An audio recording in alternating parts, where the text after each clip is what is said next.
fan kayo ng Game of Thrones, ito yung una mong maiisip na inspiration dito sa Dragon Treasure Castle. Ten, tenen, ten, tenen.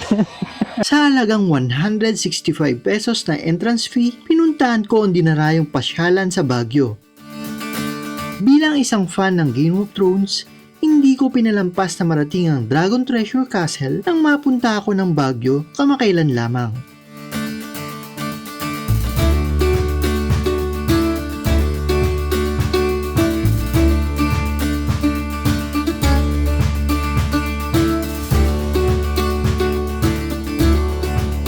Ito pala yung pinaka-gate ng Dragon Treasure Castle. Palatandaan yan yung Irisville Phase 2. Tapos sa bandang kanan yan, ito yung signboard na registration this way. So, hindi ko alam kung saan dito. Wala naman nakalagay doon. Kasi kanina, pumasok na tayo dyan. Yan, papunta dun sa taas. Nandun yung parking sa bandang likuran. Wala rin namang tao. Alas 6 na ngayon, dapat meron na ditong naka-assign para yung mga papasok kung dito ba magbabayad o sa mismong doon na sa Dragon Treasure Castle sa taas. So, malaman natin. Kaya pala may sign ng registration area dun sa gate. Pababa pala yon. Tapos nandito yung pinaka registration area. Diyan tayo nag-park muna. Tinanong natin, dito magbabayad. Tapos, instruct kayo kung saan pupunta. Parking, 50 pesos, 30 and 100. Tapos, ito yung ticket. Mula pala dun sa pinaka-registration, which is yun nandun sa taas. Bababa ka lang dito. Kasi ito yung parking ng mga motor. Hindi sila nagpapa-park ng mga motor dun sa pinaka-Dragon Treasure Castle. So, magsha-shuttle tayo. Ito naman yung hagdan papunta doon sa shuttle service.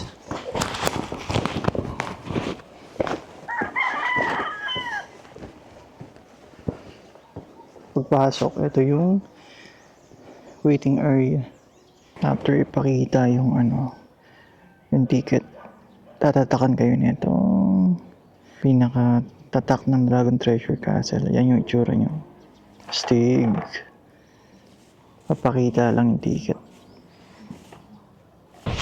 Yan, dito na yung shuttle. Pasakay na tayo. Pagkababa dyan, dito yung babaan ng shuttle. Pupunta tayo dito sa gitna. Dyan yung pinaka-entrance. Ayan. Dragon Treasure. Taas, no? Tapos, ayun, may mga flag ng Philippines. Buti may kulay pa yung langit. Sunrise ngayon, kaya ganyan yung itsura. Ganda. Ganda ng kulay.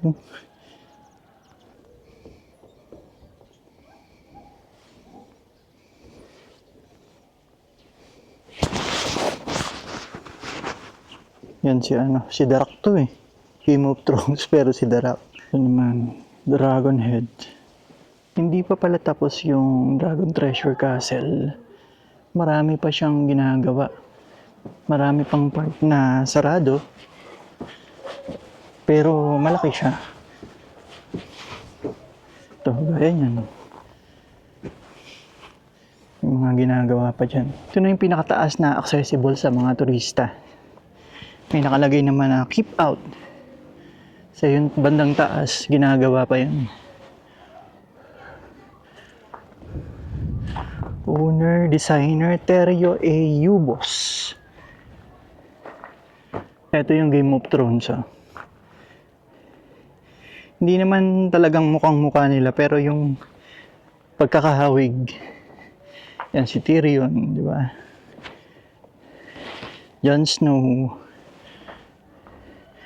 Hindi ko alam yung iba, kung ano itsura.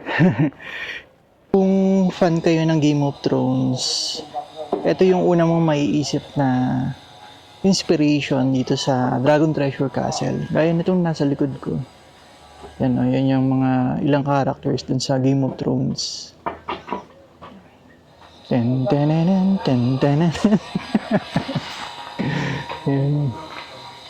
Alam ko may costume na pwedeng suotin dito eh, pero parang wala pa. Naantay ko dun, baka nasa baba. Ito rin, ginagawa pa.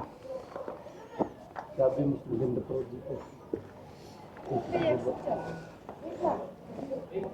Eto, may mermaid dito.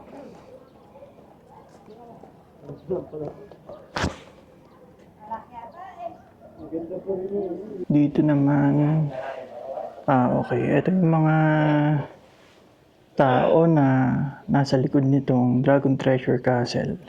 Sino-sino yung gumawa, sinong nag-design, sino nag-isip ng konsepto na ito. Nandito lahat yon. Ito yung mga magagandang spot. Yung sa edge mismo ng kastilyo. Tapos overlooking. Ayan. Ito yung medieval attire. Yung parang Game of Thrones. 50 pesos siya. Then, picture, kung magpapaprint kayo, 150 to 50. Ganyan. Kaso, parang day off to ngayon. So, hindi natin matatry ito. Sayang. Mag-aano pa naman tayo. You know nothing, Jon Snow. Yung pa naman susuotin ko. Sayang. Ito naman yung pinakababa. 50 pesos daw para sa kabayo. Pwede din para sa mga kids, lalong-lalo na gusto nila yan. Isang kapansin-pansin sa disenyo ng Dragon Treasure Castle ay ang metikuloso at detalyadong paraan ng stone masonry. Sa Cordillera, tinatawag itong kabite. Sa paraang ito, ginagamit nila mga bato sa original nitong hugis at kung may babaguhin man ay minimal lamang. Pinagpapatong-patong ito, isinisingit gamit ang natural na hugis, may malalaki at may maliliit na bato na parang mga piraso sa isang jigsaw puzzle. Kalintulad nito ang mga nakikita natin sa mga kilalang rice terraces sa iba't ibang panig ng Cordillera. Ang kabuuang disenyo naman ay pinaghalong fantasy cinema kung saan makikita nga dito ang pagkakawig ng Game of Thrones, isang kilalang action fantasy series, habang ang paligid ay may impluwensya pa din ng tradisyonal at kulturang Cordillera.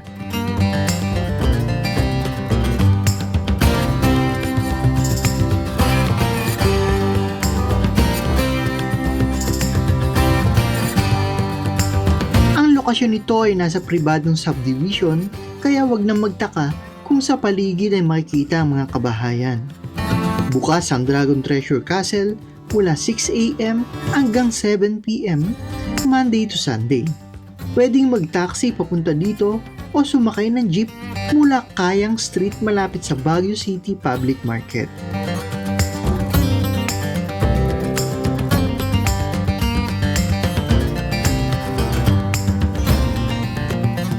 Ito yung spot na tingin ko mas maganda yung view dito kasi medyo walang obstacle. Kita yung bundok, may konting bahay, pero mas maganda yung spot dito. Yan. Kasi eyesore talaga yung ano yung dito sa tapat, may malaking bahay. Kaso private property, so wala tayong say dyan. Nauna na yung bahay na yan. So saktong-sakto kasi sa gitna, so sayang yung view, no? Pero, ayun. Accessible, limitado yung area na accessible para sa mga turista.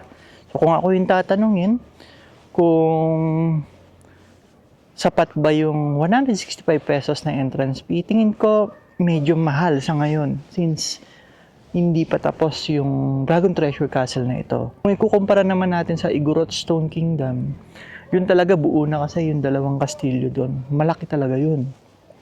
So mas maganda siya para sa akin. Mas sulit doon kasi mas maraming nakikita, mas maraming pwedeng gawin.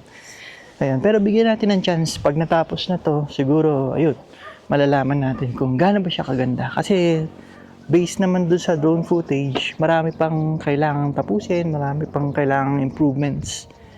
Nag-aantay na tapusin na construction. Yun. Yan. Yan o. So weekdays, mas kaunti yung tao talaga. Pupunta kayo weekdays kung gusto niyo masulit yung spot na ito. Ayan. Tapos si Darak, ayun. Kung makikita nyo, di ko alam kung anong kinalaman ni Darak doon. Ayan. Kung bakit siya ay nasa throne, Game of Thrones, kumbaga. Tapos sa ilalim yun yung dragons ni Daenerys Targaryen. Kung ano naman bigas doon. Kung nanonood kayo ng Game of Thrones, ayan. Yan yung parang may flag naman ng, ano ba yan? England ba yan? Not sure. Kung anong flag. Hindi na tayo doon. Hindi pa siya accessible. Yun. Yung motor pala, bawal ipasok dito yung motor dun sa tabi nito. Parking area para sa mga 4 wheels lang yun. Dun sa malapit sa registration area, paba dun yung parking ng mga motor. Tapos sasakay ng mga shuttle. Kumpara kapag 4 wheels, pwedeng dumiretso dito after mo mag-register doon. So sisitayin kayo ng guard pag nakamotor kayo or maglalakad papunta dito. Talagang bawal. Trespassing yun kasi private property yung lugar na ito. Maraming mga kabahayan dito sa loob. So malamig pa naman kasi mag-alas 8, alas 7 pasado. Alas 7 pasado. Malamig pa din yung weather. Kaya mas okay na pumunta kayo dito ng sunrise, sunset, ganyan. Para hindi mainit. Lalo na open din to. Kapag tirik yung araw, lahat yan. Konti lang yung spot na may lilim. Yan. So, dapat agahan ninyo. Yun yung area niya. Maganda kung maganda.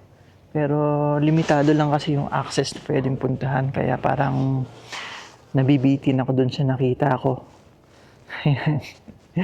Pero since bago siya, okay din na mapuntahan siya. Lalo na ilang beses na rin tayo nakapunta ng Baguio City.